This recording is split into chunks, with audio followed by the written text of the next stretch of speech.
Alisha, one other thing about your dinner, it's not ready yet.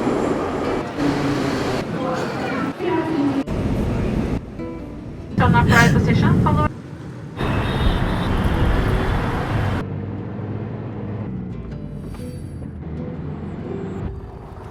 Let's make dinner. Hello, hi, I'm actress and podcast host Alisha Wainwright. We're in my home kitchen and today we're going to make a 3-course meal in honor of one of my favorite films from one of my favorite directors. That's Edgar Wright, and the film is 2007's Hot Fuzz. I think the first time I saw Hot Fuzz, I was in my early 20s, and what really stood out to me was just the technical, insane, wild editing style of the film. Signature Edgar Wright. His films are gripping and funny, and I would love to work with him someday, but until then, I can make a meal in homage. I am by no means a professional chef. As I said, I'm an actress, but I love to be in the kitchen. I have a winning personality, so I hope you'll join me. So I've also done this movie and a dinner format on TikTok and Instagram, but for my YouTube friends, we always start out with a cocktail. So today's cocktail is a cranberry Pimm's cup. Simon Pegg's character orders a cranberry juice at the bar. Could I have a glass of the cranberry juice, please? I thought, you know, it's summertime. I heard that Pimm's cups were refreshing to drink. I thought I'd make my own interpretation by switching up just a couple of things. But what's funny is I've actually never tried Pimm's, so I thought now would be the time to do it so we could experience it together.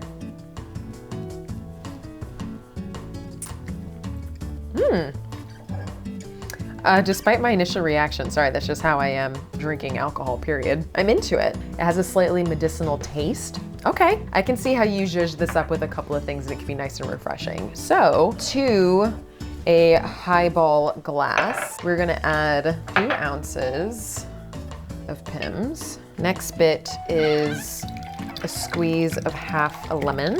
You know, every once in a while you just get a lemon and it's really juicy. This is a good juicy one. Then I'm gonna top it with some ice.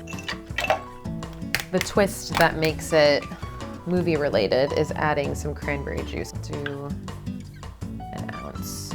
Most Pimm's cups ask for ginger ale. I don't like ginger ale. It's a little too sweet. I like ginger beer. We're gonna try it with this and hopefully it's not too strong. I'm gonna garnish it with a little bit of basil. It's meant to be mint, but the store didn't have any mint. So we're going basil for a little bit of green. And then I've got a strawberry and a little slice of cucumber. Put that in. Okay, it's not too sweet at all. I hate a very sweet drink. This is so good. The cranberry adds a really nice complementary tartness to the lemon. It doesn't really taste very alcoholic, I'll say that, even though there's 2 ounces of a liqueur in here. But Pimm's, I think, has 25% alcohol, so it's not nothing. It's not nothing. This will be one of those sneaky drinks, you know, like how you have those Aperol spritzes by the pool and then you get up and stand and then you're wobbling to the bathroom. Yeah, this is like that, I would imagine, but super light, refreshing, and I don't know, I think it might be the new drink of the summer. I never would have thought. Now we are going to get into our appetizer. Point Break or Bad Boys 2? Which one do you think I prefer? No, I mean, which one do you want to watch first? You are pulling my leg.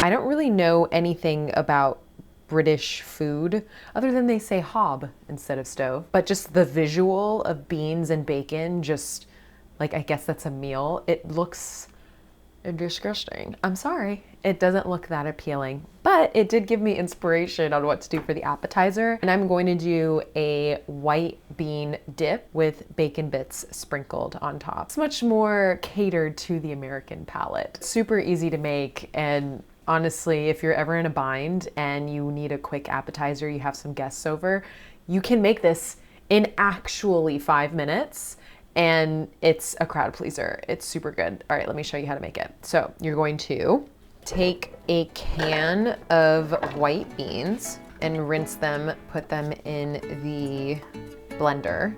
To that, literally just a dollop olive oil, a squeeze of half a lemon, one tiny, tiny, tiny baby garlic, a healthy dose of salt, and a little bit of black pepper. And then I add a little bit of water if once I start to blend, it doesn't come together, just so that it loosens up a little bit rather than adding more olive oil.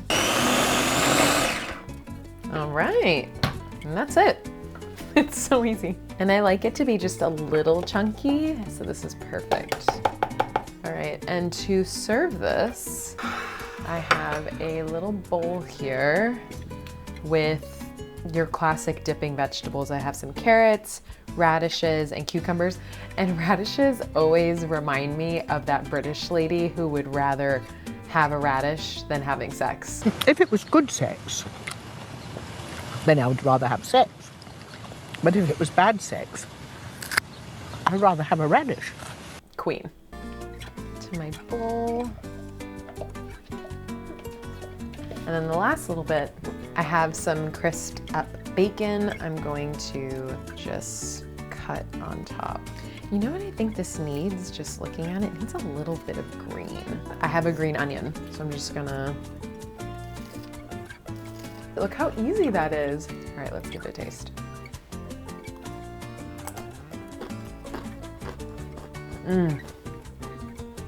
So light. The lemon makes it nice and bright. It's so creamy.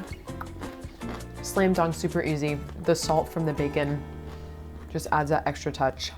10 out of 10. So good. Shall we move on to the main? This is going really well. Through the gardens?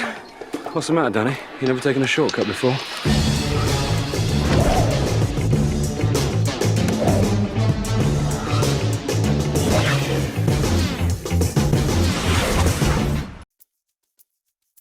Not every meal that I make for this series is coming directly from the movie, because sometimes there are movies that don't even have any food in them. So it's up to my interpretation, which can also be really fun. But in this instance, for a main, there wasn't anything that was really jumping out to me. However, I had the idea to make Cornish pasties. I've never made a Cornish pasty before, but being that I'm half Jamaican and I've had Jamaican patties and I've had empanadas being from Florida, I'm like, okay, it really can't be that hard. I already made the short crust pastry by adding flour and salt to a food processor, followed by cold butter and some lard. I didn't have lard, so I used beef tallow. I guess it's kind of similar. I pulsed those until it resembled coarse crumbs, added some water until the mixture came together, and I was sure not to overmix so that my pastry crust wouldn't be tough and gross. I'm gonna segment this into 6 pieces. First things first. Ooh. If you hadn't guessed, I'm a really messy cook, but I do clean up after myself. Well, there's that, but this is kind of everywhere. Okay, half, and then thirds. It's kind of crumbly. I'm gonna kind of work each one into a ball and then put them in the fridge. I'm a little fearful that this is too crumbly. I think just for the sake of flakiness too, I'm going to rotate it a couple times, like you would biscuit dough, just so that you can get some layers. And I also think that'll help this come together. Oh yeah, that was the move. Flour is falling on the ground and Moose is just licking the ground. He's just such a scavenger. I'm actually gonna use a plate to give myself some sort of a guide.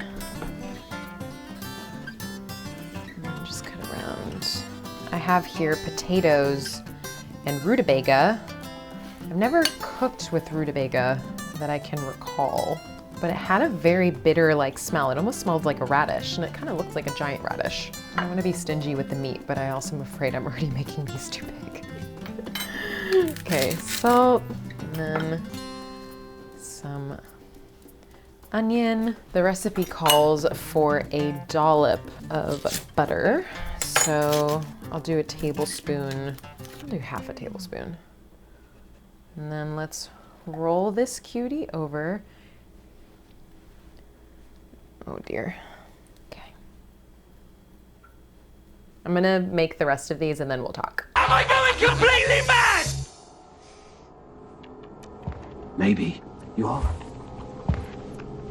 Maybe you did it. Seeing as though you're such a big fan of murder. What the? Sergeant Angel? Yes! Sir!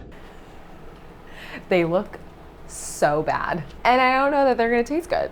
And I'm gonna put them in the oven and we're gonna see what happens. I ended up making 5. 2 of them have some curry powder in there just for a different flavor.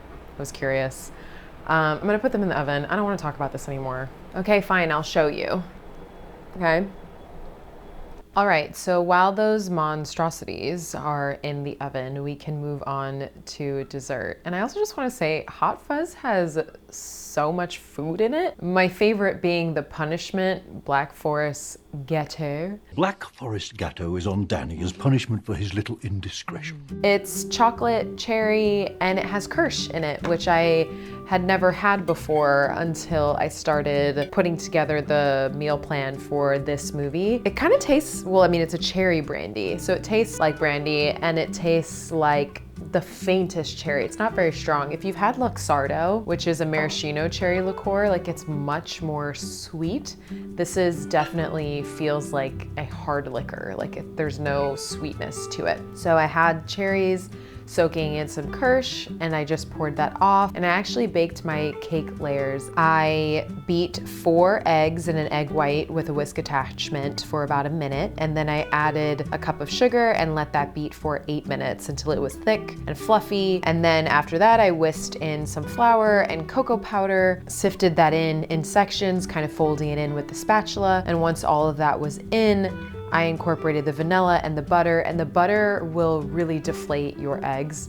So as soon as you could get that incorporated in, toss those suckers into the oven. So I let those cool overnight. I cut the cake layers in half. So let's go ahead and move on to the cream. So I'm going to whip this up and then add some confectioner's sugar and a little bit of kirsch and then start to assemble the cake.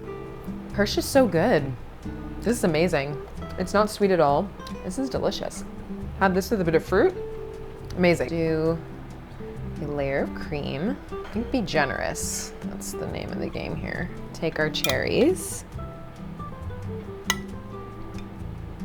Form an even layer because you want to make sure every bite got cherry in it. And don't do what I do sometimes and just put a cake on a thing without checking to make sure that the parchment is off, because I've definitely done that before.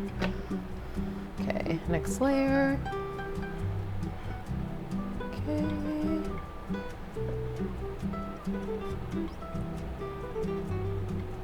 Oh my gosh, it looks so good. Barely cover the sides. I'm gonna put this guy in the fridge and then microwave my chocolate to create my little chocolate shavings to add as a finishing touch while those guys are cooling. And then we'll come and talk. All right, well, let's give it a try. Looks like it's got, oh, a bit of rutabaga, onion, and a bit of beef in there.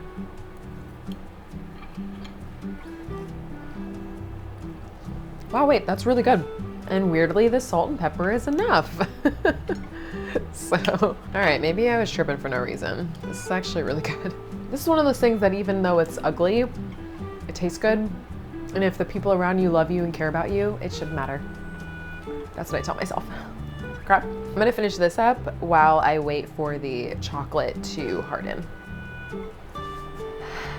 Okay, so the cake didn't turn out half bad. However, I don't know how to temper chocolate. So naturally, when I crumpled up the chocolate, it started melting immediately, which shows me that it's not tempered.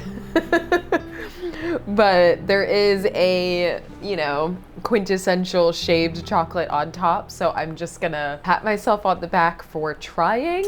And obviously I'm gonna have a bite of this, so.